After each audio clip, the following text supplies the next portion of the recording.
Solution is a homogeneous mixture. ഒരു mixture ആണെന്നുള്ള അറിയാലോ, അത് കോമ്പൗണ്ട് അല്ല, അല്ലെങ്കിൽ അതൊരു പ്യുവർ സബ്സ്റ്റൻസ് അല്ല, ഇറ്റ് ഇസ് എ മിക്സ്ചർ. അപ്പോൾ മിക്സ്ചറിൽ തന്നെ രണ്ട് ടൈപ്പ് ഉണ്ടെന്ന് നമ്മൾ മുന്നേ പഠിച്ചിട്ടുണ്ട്, ഹോമോജീനിയസ് മിക്സ്ചറും ഹെട്രോജീനിയസ് മിക്സ്ചറും. അപ്പോൾ സൊല്യൂഷൻ ശരിക്കും പറഞ്ഞാൽ ഒരു ഹോമോജീനിയസ് മിക്സ്ചറാണ്. ഓക്കെ, ഹോമോജീനിയസ് മിക്സ്ചർ എന്ന് വെച്ചാൽ എന്താണ്? യൂണിഫോം കോമ്പോസിഷൻ ഉള്ള മിക്സ്ചേഴ്സിനെയാണ് നമ്മൾ ഹോമോജീനിയസ് മിക്സ്ചേഴ്സ് എന്ന് പറയുന്നത്. അപ്പോൾ അത് നോക്കാം.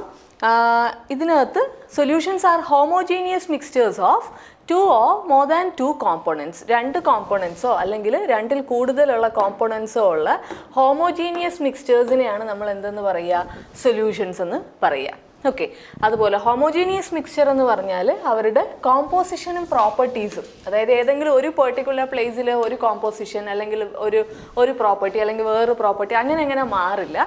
ഇവരുടെ കോമ്പോസിഷനും പ്രോപ്പർട്ടിയും യൂണിഫോം ആയിരിക്കും. It will be uniform throughout the mixture.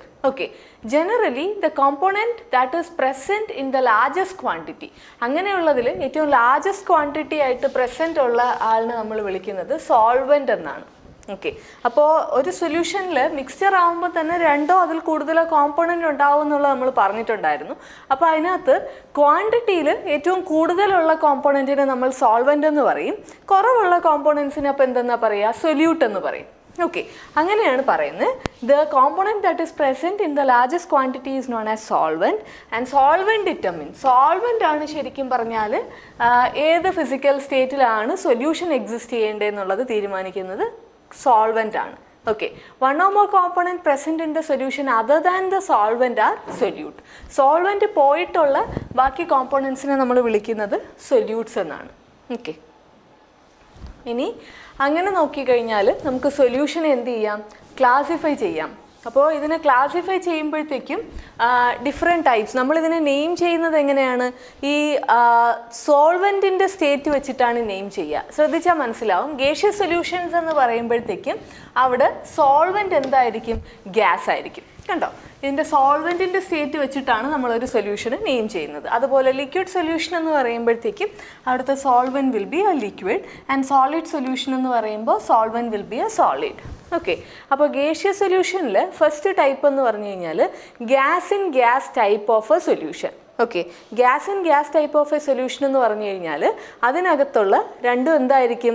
Gases ആയിരിക്കും. മെയിനായിട്ട് നമ്മൾ ഈ ചാപ്റ്ററിൽ പഠിക്കുമ്പോഴത്തേക്കും നോക്കുന്നത് ബൈനറി സൊല്യൂഷൻസ് ആണ്. ബൈനറി സൊല്യൂഷൻ എന്ന് പറഞ്ഞാൽ ആകെ 2 കോമ്പോണൻസേ ഉണ്ടാവുള്ളൂ. ഓക്കെ, ഒരു സൊല്യൂട്ടും ഒരു സോൾവെൻറ്റും. ഈ ശരിക്കും കൂടുതലുള്ളതിനെ നമ്മൾ സൊല്യൂഷൻസ് എന്ന് തന്നെയാണ് പറയുന്നത്. പക്ഷേ ഈ ചാപ്റ്ററിൽ നമുക്ക് എന്തേ പഠിക്കാനുള്ളൂ? ബൈനറി സൊല്യൂഷൻസ് മാത്രമേ പഠിക്കാനുള്ളൂ.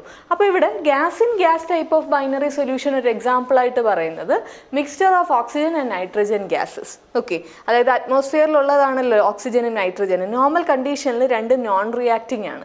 അപ്പോൾ റിയാക്റ്റിംഗ് ഗ്യാസസ് ആയിരുന്നെങ്കിൽ നമുക്കതിനെ മിക്സ്ചർ എന്ന് പറയാൻ പറ്റില്ല അല്ലേ? അത് രണ്ടും കൂടി റിയാക്ട് ചെയ്തിട്ട് നമുക്ക് എന്തേ കിട്ടുള്ളൂ? ഒരു കോമ്പൗണ്ടേ കിട്ടുള്ളൂ. അല്ലാതെ നോൺ റിയാക്റ്റിംഗ് ഗ്യാസസ് ആയതുകൊണ്ടാണ് നമ്മളതിനെ എന്തായിട്ട് കൺസിഡർ ചെയ്തേക്കുന്നത്? We are considering that as a mixture. Okay, ഇനി അടുത്തതാണെങ്കിൽ liquid in gas kind of solution ആണ്. സൊല്യൂട്ട് ലിക്വിഡ് ആയിരിക്കും, സോൾവെൻറ്റ് ഗ്യാസ് ആയിരിക്കും. ഓക്കെ, അതിന് എക്സാമ്പിളായിട്ട് പറയുന്നത് chloroform mixed with nitrogen gas.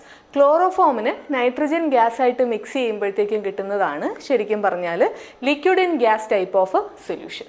Okay, അപ്പോൾ ക്ലോറോഫോം അറിയാലോ. ക്ലോറോഫോം ശരിക്കും പറഞ്ഞു കഴിഞ്ഞാൽ ലിക്വിഡായിട്ടാണ് ഇരിക്കുന്നതെങ്കിലും അത് ഹൈലി വോളറ്റൈൽ ആയിട്ടുള്ള ഒരു ലിക്വിഡാണ്. അപ്പോൾ അവിടെ എന്താ പറ്റുക? ഇത് നമ്മൾ നൈട്രജൻ ഗ്യാസിൻ്റെ പ്രസൻസിൽ തുറന്നു വെക്കുമ്പോൾ ക്ലോറോഫോം വോളറ്റൈലായിട്ട് വേപ്പർ ഫോമിലോട്ട് മാറിയിട്ട് നൈട്രജനുമായിട്ട് നന്നായിട്ട് മിക്സ് ആവും. ഓക്കെ, ഇനി അടുത്തത് സോളിഡ് ഇൻ ഗ്യാസ് ആണ്. അതിന് ക്യാംഫർ ഇൻ നൈട്രജൻ ഗ്യാസ് ആണ് എക്സാമ്പിളായിട്ട് പറയുന്നത്. ക്യാംഫർ അറിയാമല്ലോ, കർപ്പൂരത്തിനെയാണ് ക്യാംഫർ എന്ന് പറയുക. അപ്പോൾ ക്യാംഫറിനെ നമ്മളിങ്ങനെ നൈട്രജൻ ഗ്യാസിൻ്റെ പ്രസൻസിൽ ഓപ്പൺ ആക്കി വെക്കുമ്പോഴത്തേക്കും ക്യാംഫർ സോളിഡ് സ്റ്റേറ്റിലായിരിക്കും, പക്ഷേ അതൊരു സബ്ലൈം സോളിഡ് ആണ്. അപ്പോൾ എന്താ പറ്റുക? ഈ സബ്ലൈം സോളിഡ് വേപ്പറായിട്ട് കൺവേർട്ട് ചെയ്തിട്ട് നൈട്രജൻ ഗ്യാസ് ആയിട്ട് മിക്സ് ആവും. ഓക്കെ, ഇനി അടുത്ത ടൈപ്പ് സൊല്യൂഷൻസ് എന്ന് പറഞ്ഞാൽ ലിക്വിഡ് സൊല്യൂഷൻസ് ആണ്. ലിക്വിഡ് സൊല്യൂഷൻ്റെ first category is gas in liquid type. Okay, gas in liquid ടൈപ്പിൽ ഓക്സിജൻ ഡിസോൾഡ് ഇൻ വാട്ടർ എക്സാമ്പിളാണ്, carbon dioxide dissolved in water എക്സാമ്പിളാണ്. അതായത് നമ്മുടെ സോഡ ഉണ്ടല്ലോ, സോഡ എന്ന് പറയുന്നത് ശരിക്കും പറഞ്ഞാൽ carbon dioxide dissolved in water ആണ്. ഓക്കെ, അപ്പോൾ അതെന്തിന് എക്സാമ്പിളാണ്? ഒരു gas in liquid type of സൊല്യൂഷന് എക്സാമ്പിളാണ്. അടുത്തത് liquid in liquid type of solution ഉണ്ട്. Liquid in liquid type of സൊല്യൂഷനിൽ എഥനോൾ ഡിസോൾവ്ഡ് ഇൻ വാട്ടർ ഒരു എക്സാമ്പിളാണ്. എഥനോൾ എന്ന് പറഞ്ഞാൽ ആൽക്കഹോളാണ്, ഈഥൈൽ ആൽക്കഹോൾ. ഈഥൈൽ ആൽക്കഹോൾ വാട്ടറുമായിട്ട് നല്ല മിസിബിളാണ്. അപ്പോൾ എഥനോളിനെ വെള്ളമായിട്ട് മിക്സ് ചെയ്ത് കിട്ടുന്നത് എന്ത് ടൈപ്പ് ഓഫ് സൊല്യൂഷനാണ്? Liquid in liquid type of സൊല്യൂഷനാണ്.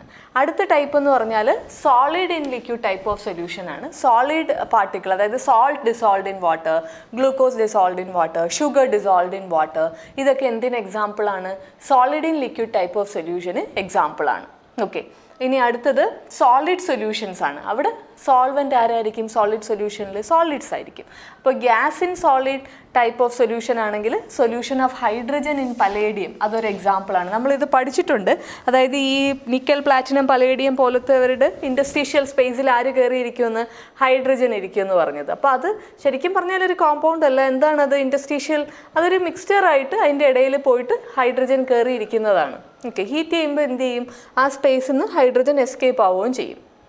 ഇനി അടുത്തത് liquid in solid type of solution ആണ്. Liquid in solid type of solution ഒരു എക്സാമ്പിൾ എന്ന് പറഞ്ഞാൽ amalgam of mercury with sodium.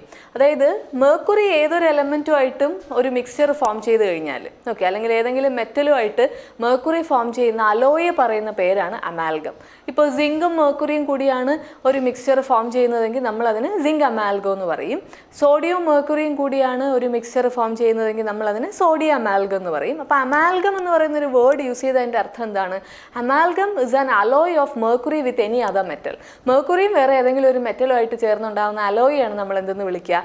Amalgam എന്ന് വിളിക്കുന്നത്. ഓക്കെ, ഇനി അടുത്തത് കണ്ടോ, സോളിഡ് ഇൻ സോളിഡ്. രണ്ടുപേരും സോളിഡ് ആണെങ്കിൽ അതിനൊരു പ്രോപ്പർ എക്സാമ്പിളാണ് കോപ്പർ ഡിസോൾവ്ഡ് ഇൻ ഗോൾഡ്. നമ്മളിപ്പോൾ ഓർണമെൻറ്റ്സ് ഉണ്ടാക്കാൻ യൂസ് ചെയ്യുന്ന 22 ക്യാരറ്റ് ഗോൾഡ് ഉണ്ടല്ലോ, ഈ 22 ക്യാരറ്റ് ഗോൾഡിൽ എന്തുണ്ട്? കോപ്പർ ഉണ്ട്. 24 ക്യാരറ്റ് ഗോൾഡ് ആണെങ്കിലാണ് അത് പ്യുവർലി ഗോൾഡിൻ്റെ ആറ്റംസ് മാത്രം ഉള്ളത്. ഓക്കെ, 22 ക്യാരറ്റ് എന്ന് പറഞ്ഞാൽ എങ്ങനെയായിരിക്കും? 22 grams ഓഫ് കോപ്പറും 22 grams ഓഫ് ഗോൾഡും 2 grams ഓഫ് കോപ്പറും ചേർന്നതായിരിക്കും ഈ പറഞ്ഞ 22 ക്യാരറ്റ് എന്ന് പറഞ്ഞാൽ. ഓക്കെ, അതിനെ നമ്മൾ 916 എന്നൊക്കെ പറയാം. 1000 പാർട്സ് എടുക്കുമ്പോഴത്തേക്കും 916 പാർട്സ് എന്തായിരിക്കും? ഗോൾഡ് ആയിരിക്കും. ബാക്കിയാണ് എന്ത് യൂസ് ചെയ്തേക്കുന്നത്? കോപ്പർ യൂസ് ചെയ്തേക്കുന്നത്. ഓക്കെ, കാര്യം പ്യുവർ ഗോൾഡ് പെട്ടെന്ന് പൊട്ടിപ്പോവും. അപ്പോൾ അത് മാറ്റാൻ വേണ്ടിയിട്ടാണ് അതിനകത്ത് ഓർണമെൻറ്റ്സ് ഉണ്ടാക്കുന്നതിന് മുന്നേ എന്തും കൂടി ആഡ് ചെയ്യുന്നത്? കോപ്പറും കൂടി ആഡ് ചെയ്യുന്നത്.